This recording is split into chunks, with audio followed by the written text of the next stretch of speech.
So going forward on if you are paid in crypto for say salary or consulting fees, right? So there are two aspects to it. One is how would you fair value that crypto which you receive, right?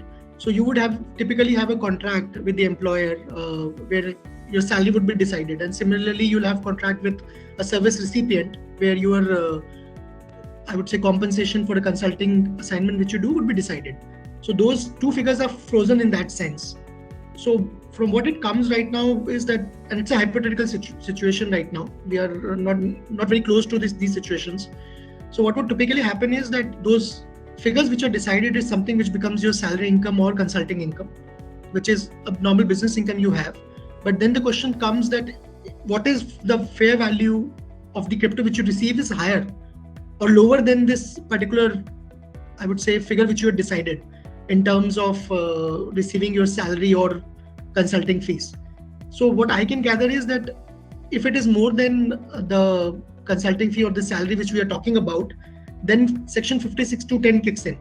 That to that extent, the extra crypto which you have received is something which you have received without consideration, because the consideration which was there for your employment or for consulting fee was decided by virtue of a contract. So anything excess to that becomes an income from other sources, right?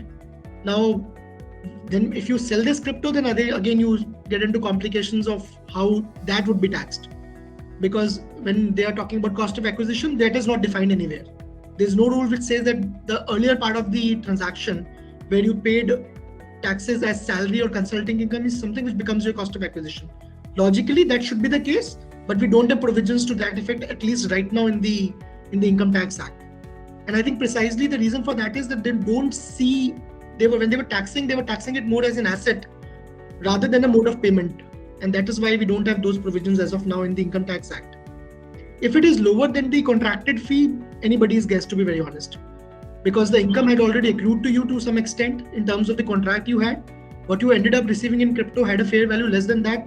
I am not very sure whether Income Tax Department would allow you that leeway that you pay tax on the lower amount.